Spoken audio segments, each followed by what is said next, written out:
We're back, so a busy show as you would expect as we get ready for a Game 6. Joe Girardi coming up later on. We'll get you all the lineups. We'll get you everything you need right up to game time. Also, we'll get some picks in for week number 7, which began last night with the Raiders' last-second win against the Chiefs. So we'll get you some picks. We'll do those picks. We'll go around the league as we get ready for a game number 7, a week number 7, as the Jets will be down in Miami and the Giants will be hosting the Seahawks this week. The Sunday night game is a rematch of the Super Bowl as Atlanta will play at New England, and neither team has been overly impressive so far this season. Jordan starts us in Jersey. What's up, Jordan? Hi, Mike. I just wanted to know about Tanaka. Do you think that with his brilliant performance in the postseason and with the fact that he was very good in the second half, do you think he would consider opting out? I don't think he should. I think it's a mistake. I don't think with his health issues and the fact he was so inconsistent this year, I would not, if I'm his agent, I am not going to tell him that he is going to do better than an average $22 million a year, which is what he has for the next 3 years with the Yankees. He's got $67 million guaranteed for 3 years. He's nuts if he lets that go. I would not do that. I think it's a big what he signed. They don't have to sign him. I mean, if he opts out, do you think the Yankees would re-sign? I don't listen. I think the Yankees would probably. I think they would sign him. I think they probably would make him an offer. I don't know if they would sign him, but I do not think they would up that offer. I really don't, and I don't think anybody else would. Why would you? If I'm his agent, why would you possibly think he's going to average more than $23 million a year? He's got injury issues. He's got durability issues. I would not think he's going to get more than $23 million a year, and that's what he's getting right now for the next 3 years. Take it and run with it. Colin in Jersey, what's up, Colin? Hi, Mike. How you doing? Good. What's happening? If we're 5 years down the road, if we're talking Core 4 Part 2, First of all, I am not a believer. Left out First of all, you've never heard me mention Core 4 in my life. I always thought the Core 4 made no sense. I always thought it was utterly ridiculous because why was Bernie Williams left out? So and other guys too. So I never liked the Core 4. I never thought about the Core. I never even considered the Core 4. I never mentioned it. I didn't talk about it ever. So I'm not a believer in it. So number one. If there was 4 babies that are around down the road, Severino, Bird. Sanchez, Judge, I got the. I understand. Well, the question you're asking is who's going to be the best Yankees in 5 years? That's the question. Yep. Who's making the Hall out of all of those? That's how you have to put it. But 5 years isn't going to decide who makes the Hall. 15 years is going to decide who makes the Hall. So that's a question of having a couple of things. They have to have luck in their life, and they have to have luck in their health. And you can't predict, because if I had showed you Doc Gooden at his power, at the top of his game, Don Mattingly, Darryl Strawberry, and guys like that, you would have picked every one of them, so would everybody else, to say they're Hall of Famers. They're going to be absolute lock Hall of Famers, and none of them came close to the Hall of Fame. Not even close. Not one of the 3 even came anywhere near the Hall of Fame, despite having years that were unbelievable. MVP for Mattingly, great years for Strawberry, incomparable years for Gooden, didn't come close.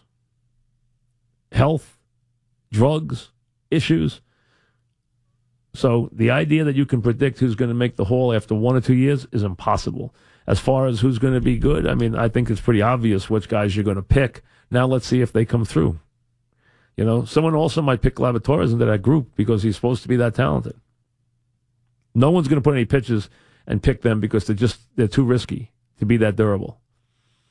Washington ousting Dusty Baker, huh? How about that? Now listen, Dusty is kind of the Marty Schottenheimer of baseball, where something always goes wrong in the postseason, but he usually gets the team to the postseason. You can count on that, but something always goes wrong in the postseason. I don't know if that's fair. They're probably looking for a guy who's much more into the analytics of baseball. So be it. That's the world now. But Dusty did win a lot of games there this year. John in Middlesex. What's up, John? I felt compelled to call because I was feeling pretty good about the Yankees' chances tonight until you mentioned it was Mickey Mantle's birthday. What's wrong with that? And I I remember, I don't know, if one of your more entertaining, dramatic speeches in 2004 with the 7 games you gave and I have a pretty bad memory, but I remember you gave a very stirring speech on how not this day the Yankees were definitely not losing that game. and I knew they were dead that day before they ever got there because they had nobody. They had nobody to pitch the game. You had me feeling good though with that. I know. Speech I remember doing it. Good. I remember doing it to Dog. I remember trying to come up with a way. Oh. But remember, we knew after Game 5 in that series that they were dead because they didn't have anybody to pitch.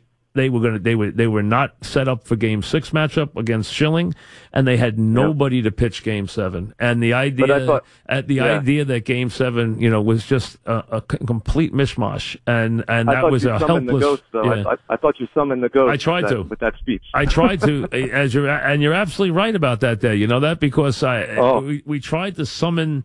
We tried to summon everything you could that day to stay away from that final loss, but there was no confidence in that. That was really whistling past the graveyard. We knew we were in desperate trouble. No, never thinking of trouble in games 4 and 5. Never even considering trouble in games 4 and 5. Remember, 9th inning lead in game 4, 2-run lead in game 5. Never thinking any trouble in those games. But game 6 and 7 knew there was a lot of trouble when they got back to New York. A lot of trouble lurking because they were out of pitches. Garrett in Greenwich. What's up, Garrett? Hey, Mike. I'm going to miss you, man. I really am. Oh, thank you. Appreciate it. I was just telling my wife, Mary, I was saying, with Mike, and she's so jealous because I listen all the time. I was like, with Mike, I've gained a friend. Now she's so jealous, like I probably lost a lover, Nah, well, yeah, I'm sure she'll be around the long term. Go ahead. Right. What's up? Right. So I was just telling the guys in the back. Regarding, how the league division series is a best of 5 and the championship is a best of 7. Wouldn't you love to see the World Series be a best out of 9? Because I really think, I was just telling the guys in the back about it. You've got... I try to give them a chance to just get on and get off. Paul in Totowa, what's up, Paul?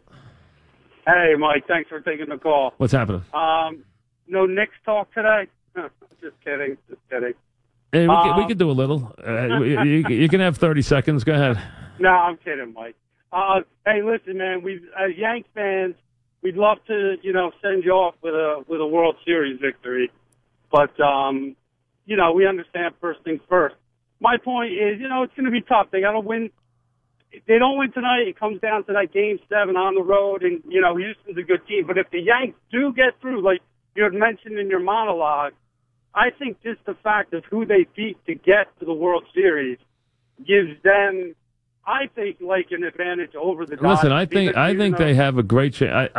I think they have a great chance against the Dodgers if they win the series. A tremendous chance. Really as good, at least even chance. Even though they don't have the extra game, at least even to win the series. I don't think there's any question. Chris, punch it in because my screen's not working. So go ahead. Put in Sonny. Go ahead. Yeah, Sonny, go ahead. Yankee pointed in a baseball question. I think the Yankees' best chance, even though they're going against the better pitcher tonight, is tonight's game, obviously. Winning Game 7 is going to be hard because it's very difficult to do what they're going to have to do if they play Game 7. Even though the pitching matchup will favor the Yankees still. Baseball question, Mike. This is going to the Mets and the Yankees. Your foundation.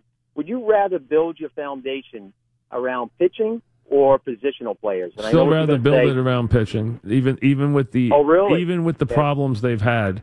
I would still rather build it around pitching. Now the pitching hasn't worked for them, because it can't stay healthy. But I would rather. I mean, I think you want to have a balance if you can have it. But listen, it's still a game that is controlled by pitching. More than anything else, it's still going to be controlled by top pitching. Look at Strasburg in the playoffs this year. I mean, there's a perfect example. There are guys who, they can dominate. When you have those players, if they can dominate, it's still about the pitcher first. But health of the pitcher has become such a dramatic issue in baseball that it's very hard to calculate and very hard to keep people healthy. So it's made it much more difficult from that standpoint. The one thing that is clear, though, is that you absolutely have to get younger. And the Yankees try to do that, and they've done a good job of it because you have to be young now. It's a young man's game. A lot of young stars. A lot of have you grow your own stars, that kind of thing. Eddie in Westchester, what's up, Eddie? Hey, Mike.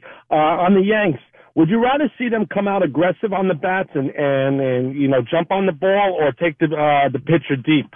I like to see them be aggressive and just get this series over with. Listen, just play the game. You know what? If he throws, you don't think they need to be aggressive this game? Just play the. Listen, just do their. Don't do anything out of the ordinary. Just play the game. You know what? If he's throwing strike one, you got to react to that. If he's wild, you react to that. I mean, that's all there is to it. I don't think there's anything you do other than what you normally do. Take the first strike motto? No, I don't. Not consistently with a guy who's going to throw strike one every batter. No, I don't want that because it's very hard to hit a guy.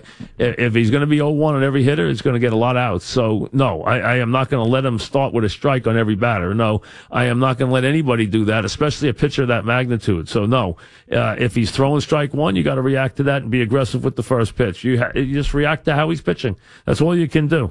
Thanks for the call, James in Orange County. What's up, James? You got to turn your radio off. All right, go to another call. Bill in Freehold, what's up? I'm here. Oh, then turn your radio off. Come on. It's off.